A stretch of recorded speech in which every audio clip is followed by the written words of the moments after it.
Hello Ice and Fire Nerds, this is Chris and welcome back to another House of the Dragon video, and today let's talk about some of the more minor characters that will be integral to the story, but nevertheless are not going to be as big as, say, Daemon Targaryen, the Rogue Prince, Rhaenyra Targaryen, etc.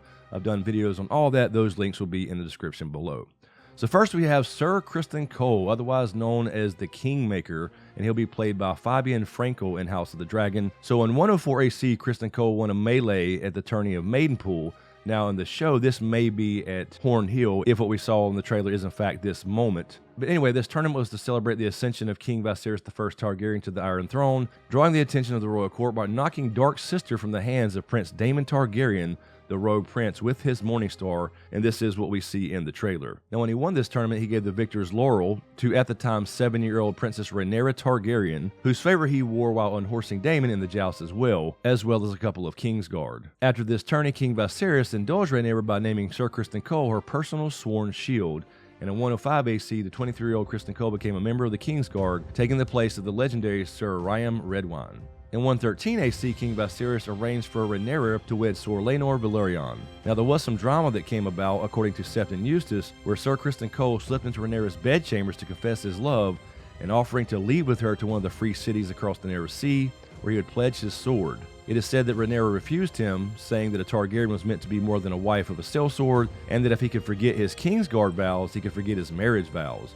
But according to Mushroom, which is why we need him so badly in the show, it was Rhaenyra who unsuccessfully attempted to seduce Sir Cristan Cole, and so nobody's sure what exactly happened. Later on, Rhaenyra, however, would lose his favor when she was apparently found in bed with her uncle Daemon, and then Sir Cristan Cole found favor serving Queen Alicent. When King Viserys I Targaryen died in 129 AC, Cristan and Alicent Hightower assembled a small council, and keeping the king's death a secret from the public. Cristan then objected to who he used to serve, Rhaenyra Targaryen, Princess of Dragonstone, or her husband at the time, Daemon Targaryen, because he felt he would truly hold the power. And he also repeated the rumor that Rhaenyra's children from Sir Laenor Velaryon were bastards. So instead of Rhaenyra, the king's chosen heir, the Greens wanted to crown Alicent Hightower's son, Aegon the Elder, as he was sometimes called, and just completely ignore the wishes of King Viserys I. Now as the Blacks gathered their forces and allies after the dance will begin, Aegon II became frustrated with Sir Otto Hightower and instead promoted Sir Cristan Cole to Hand of the King.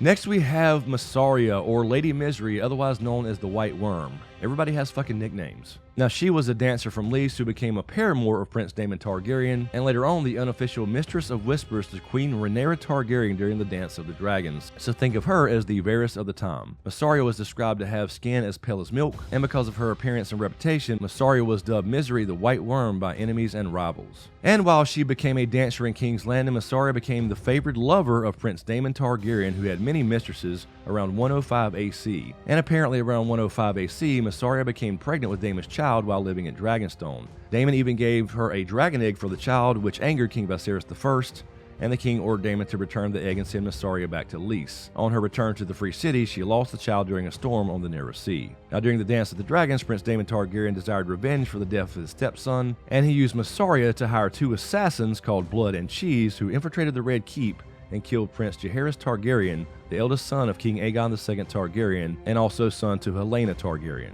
After all this happened, Blood was eventually captured and later admitted that he had been hired by a pale older woman called Misery. And later on, after a short period of time in King's Landing, about 6 months when Rhaenyra Targaryen did actually conquer the city, Mysaria served as the queen's Mistress of Whispers, all but in name, because she did not actually join the small council. And next we have Sir Harwin Strong, otherwise known as Breakbones. He will be played by Ryan Corr in House of the Dragon. Now Sir Harwin Strong was a knight from House Strong and the heir to Harrenhal. He also served as captain of the City Watch in King's Landing for a time, and the rumored lover of Princess Rhaenyra Targaryen. Harwin is actually believed to be the real father of her 3 sons, Jacaerys, Lucerys, and Joffrey. During 112 AC, Harwin was one of the many suitors to pay court to Rhaenyra Targaryen, the Princess of Dragonstone, after she was named heir to the Iron Throne. Now according to Mushroom in Fire and Blood in 113 AC, Harwin was on his way back to the Red Keep, and apparently came across Princess Rhaenyra Targaryen as she took solace in his company, and apparently Mushroom found them in bed together the next morning. In 114 AC, Princess Rhaenyra granted Harwin her favor at the tourney celebrating her wedding with Sir Laenor Velaryon, and at the tournament Sir Cristan Cole broke his collarbone and shattered his elbow, and Mushroom started calling him Breakbones after this event. Thereafter, Harwin Strong was consistently present at Rhaenyra's side and was considered the foremost member among the Blacks. And last but not least, we have Rhaenys Velaryon, or Rhaenys Targaryen, the Queen Who Never Was, and she will be played by Eve Best in House of the Dragon. Princess Rhaenys Targaryen, also known as the Queen Who Never Was the daughter of Prince Aemon Targaryen and Lady Jocelyn Baratheon. She was married to Lord Corlys Velaryon, otherwise known as the Sea Snake of Driftmark. She was a dragon rider who rode the dragon Meleys, the Red Queen. Rhaenys' father, Prince Aemon Targaryen, died in 92 AC. As Aemon had been the Prince of Dragonstone, King Jaehaerys I Targaryen had formally appointed a new heir to the Iron Throne, and the choice was between Rhaenys, Aemon's only child and heir, and Aemon's brother Baelon. Jaehaerys eventually appointed Baelon as the new Prince of Dragonstone, passing over the pregnant Rhaenys and her unborn child, therefore becoming the Queen Who Never Was.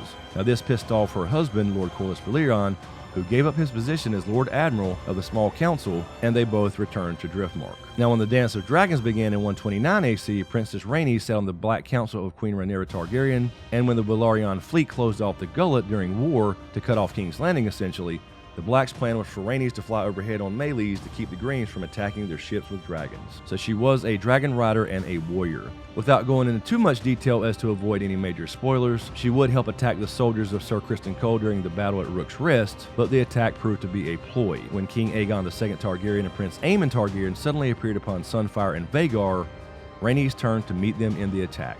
And I won't go any further than that, just to avoid any major spoilers. We'll see how that plays out in House of the Dragon. Anyway, guys, thank you for all the support, especially guys on Patreon, and a huge shout out to my executive Patreon SmokeScreen producers. And if you dig what I do here, please give this video a like, comment, and a share. And please hit that subscribe button as well as we try to get this channel to 100,000 subscribers by the end of 2022. So thanks for watching, and we'll see you next time.